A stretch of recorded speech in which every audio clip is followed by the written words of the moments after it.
আমি ঈশ্বৰৰ এই তত্ত্ব কথাবোৰ আজি খৰচি মাৰি আলোচনা কৰিম। ইয়াৰ প্ৰাক মুহূৰ্তত আমি ব্যৱহাৰিক দিশৰ অকণমান কথা পাতি লওঁ আহক। ব্যৱহাৰিক দিশৰ কথা হ'ল এনেধৰণৰ, আজি আমি কোনোবা এজন বয়সীয়াল মানুহক যদি সোধোঁ যে বৰ্তা আপোনাৰ ঘৰৰ বিষয়ে আপুনি অকণমান কওকচোন, তেতিয়া তেওঁ ক'ব যে আমাৰ ঘৰৰ ল'ৰা 4টা, ছোৱালী 2জনী, বা ল'ৰা 2টা, ছোৱালী 2জনী, বা ল'ৰা 1টা, ছোৱালী 1জনী, ইত্যাদি ইত্যাদি। বোলে ল'ৰাটোৰ জন্ম কেতিয়া বৰ্তা? বোলে ল'ৰাটোৰ জন্ম আঘোণ মাহত, ঈশ্বৰে দিলে আৰু হ'ব। কোনোবাই কয় ল'ৰাটোৰ জন্ম বোলে পুহ মাহত, বোলে ঈশ্বৰে দিলে আৰু হ'ব। কোনোবাই কয় বহাগ মাহত, কোনোবাই কয় চ'ত মাহত। মানে ঈশ্বৰে দিয়া কাৰণেহে ল'ৰাটো পুহ মাহত বা আঘোণ মাহত বা বহাগ মাহত জন্ম হ'ল, এই বুলি আমাৰ ককাহঁতে, আইতাহঁতে বা ওপৰৰ পৰ্যায়ৰ ভকতসকলে আমাক ক'ব। কিন্তু আজি বিজ্ঞানে কৈছে যে হে সংসাৰৰ জীৱশ্ৰেষ্ঠ মনুষ্য, তুমি যদি সন্তানৰ পিতৃ বা মাতৃ হওঁ বুলি ভাবিছা, তোমাৰ সন্তানটো তুমি বহাগ মাহত জন্ম কৰোৱাবা নে আঘোণ মাহত জন্ম কৰোৱাবা নে ভাদ মাহত জন্ম কৰোৱাবা, সেইটো নিৰ্ণয় ঈশ্বৰৰ ওপৰত নকৰে। সেইটো নিৰ্ণয় কৰে পিতৃ মাতৃহালৰ ওপৰত। কেনেকৈ নিৰ্ণয় কৰে? আজি বিজ্ঞানে কৈছে, আজি ভাগৱতে কৈছে, মাতৃৰ উদৰত সন্তানৰ বাসস্থান কেৱল 280 দিন, মানে 9 মাহ 10 দিন। 9 পূৰণ 30, 3 9 27, 270 দিন হ'ল, যোগ 10, মানে এগৰাকী মাতৃৰ গৰ্ভস্থ সন্তান 280 দিনতকৈ এটা দিনো থাকিব নোৱাৰে। তেতিয়াহ'লে কি হ'ল? সেই পিতৃহালে বহাগ মাহত যেনিবা তেওঁলোকৰ সন্তান জন্ম হোৱাৰ কথা যদি মনস্থ কৰিছে, বহাগ মাহৰ পৰা 280 দিন পিছুৱাই আহক, বুজিছেনে? বোলে সন্তানটো ভাদ মাহত জন্ম হোৱাৰ কথা ভাবিছে, ভাদ মাহ বিয়োগ 280 দিন। আঘোণ মাহত জন্ম হোৱাৰ কথা ভাবিছে, আঘোণ মাহ বিয়োগ 280 দিন। যিটো কথা আমাৰ ককা আইতাসকলে গম পোৱা নাছিল, আপুনি মই গম পালোঁ। কেনেকৈ গম পালোঁ? আমি ধৰ্মগ্ৰন্থৰ আশ্ৰয় লৈছোঁ, আমি বিজ্ঞানৰ আশ্ৰয় লৈছোঁ, আমি গুণী জ্ঞানী সাধু সন্তসকলৰ আশ্ৰয় লৈছোঁ।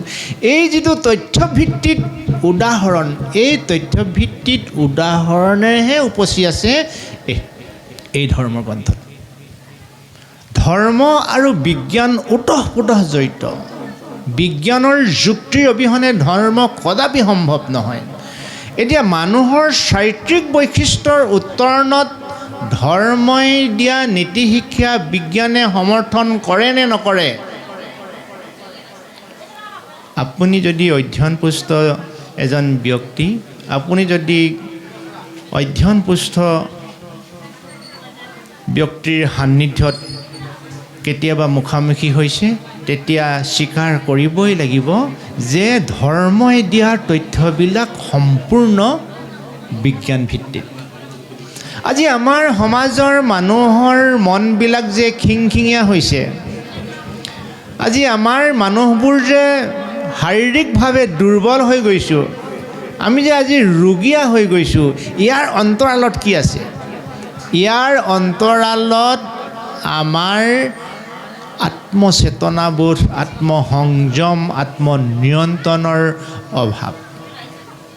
আত্মসংযম, আত্মচেতনা, আত্মনিয়ন্ত্ৰণৰ অভাৱৰ বাবেই মানুহে এই বিশ্বব্ৰহ্মাণ্ডত প্ৰভু ভগৱন্তই দি পঠিওৱা 100 বছৰ পৰম আয়ু ভোগ কৰিবলৈ নেপায়।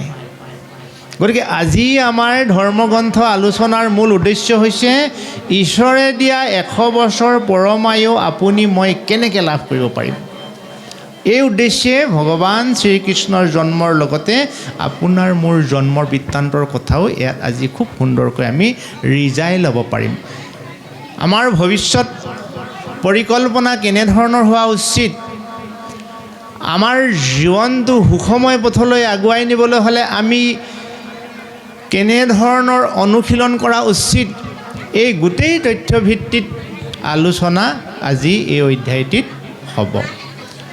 বসুদেৱ দৈৱকীৰ অষ্টম পুত্ৰ হিচাপে যেতিয়া কৃষ্ণই এই সংসাৰলৈ আহিছিল, সেই সময়ত পিতৃ মাতৃ দুয়োৱে সন্তানৰ ঐশ্বৰিক গুণত আশ্চৰ্য প্ৰকাশ কৰি ঈশ্বৰ জ্ঞান কৰি দুয়ো যেতিয়া তেওঁৰ ওচৰত প্ৰণাম জনাইছিল, অৰ্থাৎ চতুৰ্ভুজৰূপী শিশু কৃষ্ণৰ ওচৰত বসুদেৱ দৈৱকীয়ে যেতিয়া প্ৰণাম জনাইছিল, তেতিয়া কৃষ্ণৰূপী শিশু সন্তানৰূপী সেই জগতৰ ঈশ্বৰে পিতৃ মাতৃক উদ্দেশ্যি কৈছিল যে হে পিতৃ মাতৃগণ, এই বিশ্ব ব্ৰহ্মাণ্ডত প্ৰভু ভগৱন্তই ভকতৰ সহায়ৰ কাৰণে, ভকতৰ মনোবাঞ্ছা পূৰণৰ কাৰণেহে তেওঁ লীলা কৰিবলৈ আহে। পূৰ্বতে বোলে পিঞ্চি আৰু সুতপা নাম লৈ এহাল পতিপত্নীয়ে জগতৰ ঈশ্বৰক সন্তান হিচাপে পাবলৈ আৰাধনা কৰাৰ বাবে তেওঁলোকৰ আশা পূৰণ কৰাৰ হেতুকে তেওঁলোকৰ ঘৰত কৃষ্ণৰূপে তেওঁ জন্ম হৈছে। এতিয়া এই কথাটোৱে আমাক এটা তাৎপৰ্যপূৰ্ণ বিষয় বুজায় যে সংসাৰৰ জীৱশ্ৰেষ্ঠ মনুষ্যই প্ৰভু ভগৱন্তৰ কৃপা কৰোণা দয়া পাবলৈ হ'লে নিৰ্মল নিকা স্বচ্ছ মনেৰে তেওঁক ভাৱনা কৰিলেই যথেষ্ট। তেওঁক যদি কিবা কাৰণত আশা সুধিয়া সকাম কৰ্মত তেওঁক যদি ভজনা কৰা যায়, তেওঁ লগে লগে আপোনাক তথাস্থ কৰি দিব, মানে আপোনাৰ কল্যাণ হওক বুলি কৈ দিব। আপুনি যিটো আশা কৰে সেইটোৱে ভগৱানৰ ওচৰত আপুনি পাব। কিন্তু আপোনাৰ মোৰ জানো আশা এটা? আমাৰতো এটা আশা নহয়, আমাৰ অলেখ আশা আছে। এটা আশা পূৰ্ণ হোৱাৰ পিছত আৰু এটা আশা আমাৰ আপোনা আপুনি উদয় হয়।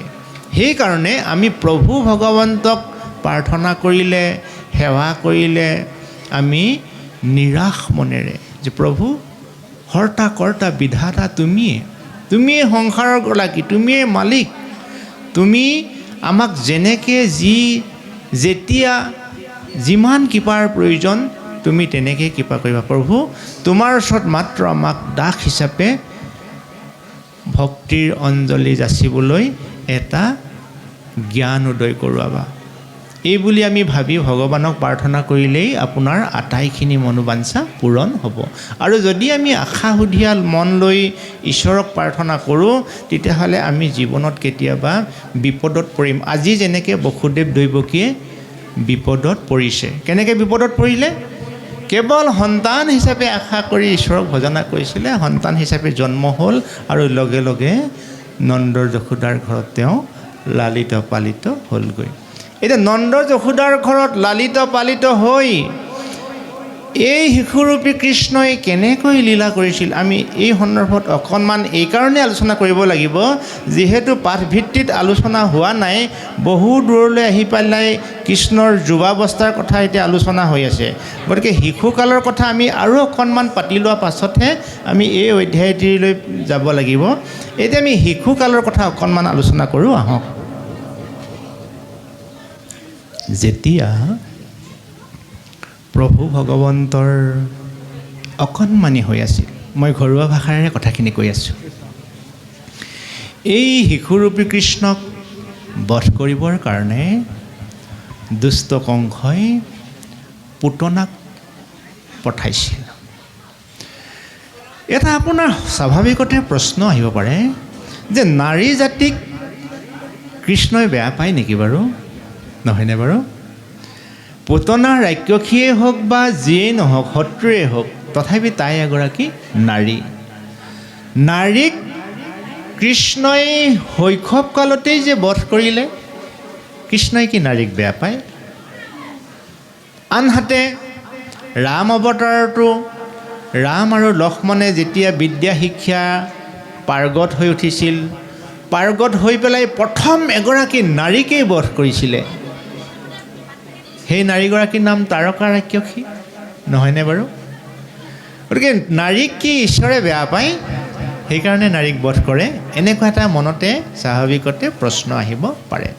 কিন্তু আচল উত্তৰটো এনেধৰণৰ, নাৰী হৈছে বিশ্বব্ৰহ্মাণ্ডৰ আটাইতকৈ ক্ষমতাশালী, নাৰী হৈছে বিশ্বব্ৰহ্মাণ্ডৰ আটাইতকৈ শীৰ্ষস্থানৰ অধিকাৰ থকা এটা পবিত্ৰ স্থান। নাৰীৰ মনৰ কলুষিত ভাৱ যদি নিৰ্মূল কৰিব পৰা নাযায়, তেতিয়াহ'লে বিশ্বব্ৰহ্মাণ্ড কদাপি শান্তি প্ৰতিষ্ঠা নহয়, শান্তি প্ৰতিষ্ঠা নহয়, শান্তি প্ৰতিষ্ঠা নহয়। এই যে পুতনা ৰাক্ষসীক যে কৃষ্ণই বধ কৰিছিল, পুতনাৰ কুচৰিত্ৰটোক বধ কৰিছিল, কুবৃত্তিটোক বধ কৰিছিল। তাৰকা ৰাক্ষসীক যে ৰাম লক্ষ্মণেৰে বধ কৰিছিল, তাৰ যিটো কুবৃত্তি, এই কুবৃত্তিটোক আচলতে নিৰ্মূল কৰিছিল। কাৰণ নাৰীয়ে হৈছে সৃষ্টিৰ গৰাকী, নাৰীৰ অৱহেলাই বিশ্বব্ৰহ্মাণ্ডখন তেনেই শূন্য।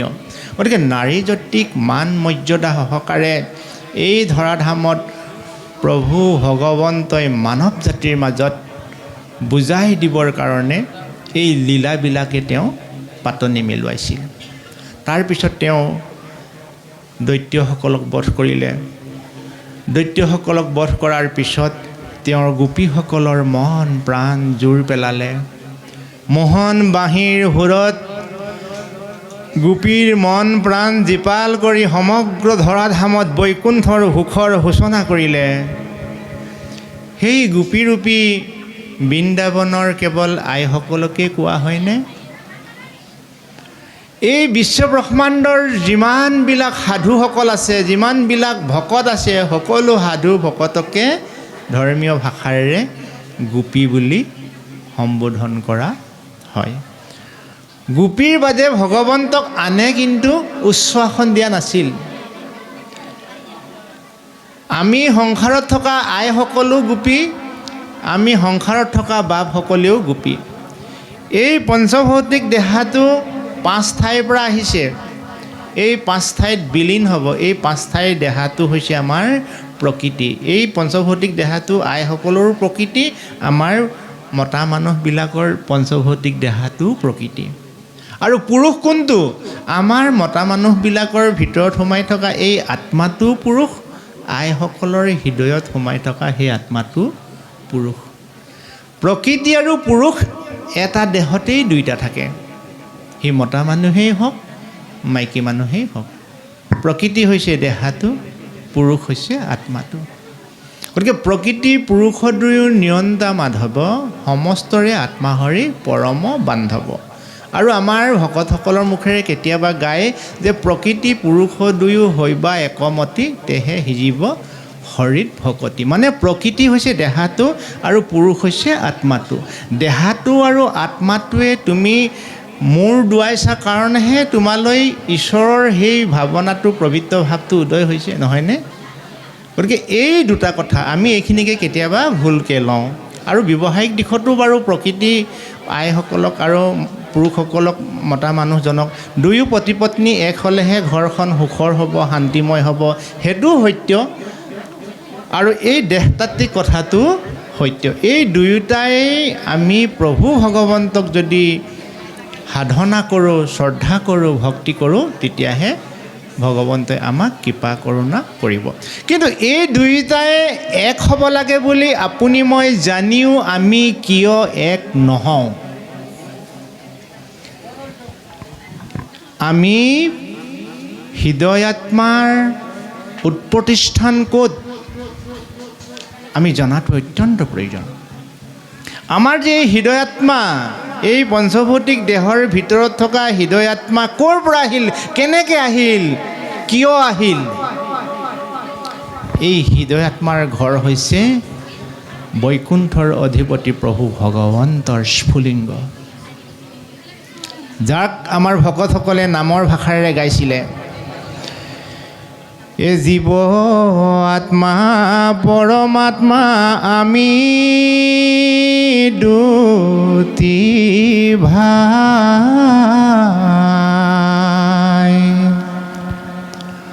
মায়াৰ পাশে বন্দী হৈলো চিনা জনা নাই। আমি যে ঈশ্বৰক ভজিম বুলি মনতে কেতিয়াবা ভাবোঁ, কিন্তু ভজিবৰ বাবে আপুনি মই মন কৰিও ঈশ্বৰক ভজনাৰ পৰা দুখোজ পিছুৱাই আহোঁ। তাৰ কাৰণটো কি জানেনে? তাৰ কাৰণটো হৈছে মায়াৰ প্ৰভাৱ। এই বিশ্ব ব্ৰহ্মাণ্ডত ঈশ্বৰৰ দ্বাৰাই পৰিচালিত হৈ আছে বুলি আপুনি মই জানিও সেই ঈশ্বৰক আমি শ্ৰদ্ধা ভক্তি সেৱা পূজা কৰিবলৈ কিয় ইচ্ছা নকৰোঁ? এখন মায়াৰ ডাঙৰ দেৱাল আছে। এই মায়াৰ দেৱালখন পাৰ হ'ব পাৰিলেহে প্ৰভু ভগৱন্তৰ সন্ধান পোৱা যায়। এই দেৱালখন পাৰ হ'ব কাৰণে এই ধৰ্মৰ গ্ৰন্থই আমাক বিধান দিছে যে ৰাম নামে ৰাম নামে ৰাম নামে হাৰ, ৰাম নামে কৰি আছে জগতক উদ্ধাৰ।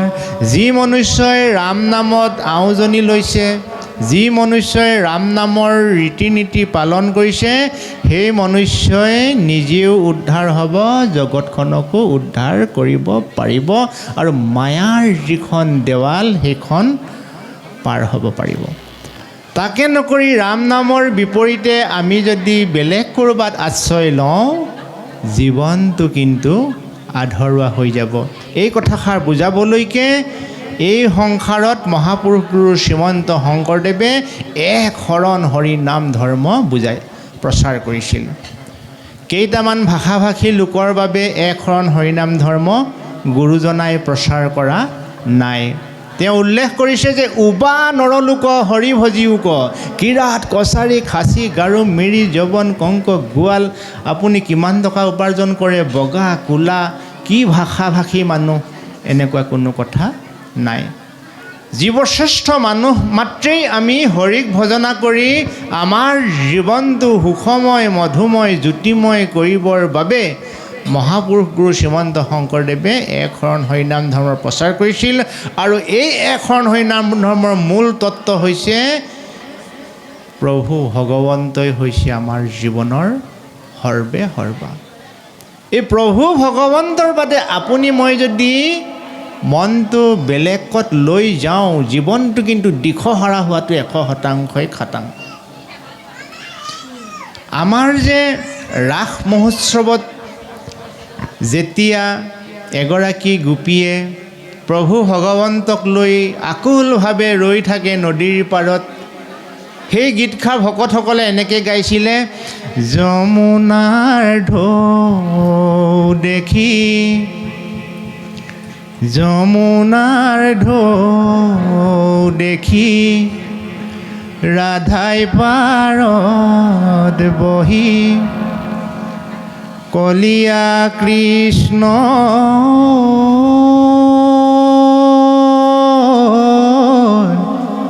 কাষে চপাই দিয়া নাও, যমুনা পাৰে হৈ যাওঁ।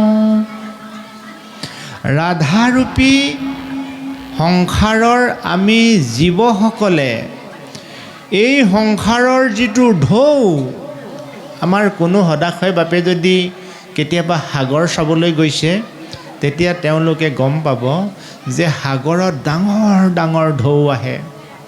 এই ঢৌবিলাকৰ ধ্বনিৰে গোটেই ঠাইডোখৰ ৰজনজনাই তোলে আৰু নিমিষতে সেই ঢৌৱে যদি তাত জাহাজ নাও কিবা পায় থান বান কৰি পেলাব। এই সংসাৰৰ ঢৌ হৈছে পোৱা নোপোৱা আশা নিৰাশা, সুখ দুখ, হাঁহি কান্দোন ইত্যাদি ইত্যাদি। এই সংসাৰৰ ঢৌবিলাকত আপুনি মই কোনোবাই নিজকে বচাই ৰাখিব পাৰিছোঁনে? আমি কোনেও নাই পৰা বাপ। আপুনি মই সকলোৱে সুখ দুখ পোৱা নোপোৱা আশা নিৰাশা বিষাদ বেদনা সফলতা বিফলতা এইবিলাকৰ মাজতে আমি প্ৰত্যেকটো শিশুৰ পৰা বৃদ্ধলৈকে আমি প্ৰত্যেকেই জড়িত হৈ আছোঁ। এই ঢৌবিলাক দেখি পেলাই ৰাধাই পাৰত বহি অৰ্থাৎ সংসাৰৰ এই ভকতসকলে কাক মিনতি কৰিছে? হে কানাই, হে ঈশ্বৰ, তোমাৰ নৌকাখন মোৰ কাষলৈ চপাই দিয়া না। অৰ্থাৎ ঈশ্বৰৰ ওচৰত মই যদি শৰণাপন্ন হ'ব পাৰোঁ তেতিয়াহ'লে যমুনাৰ ঢৌ সদৃশ বিশ্বব্ৰহ্মাণ্ডৰ এই সমস্যাবোৰৰ পৰা আপুনি মই নিজকে বচাব পাৰিম পাৰিম পাৰিম।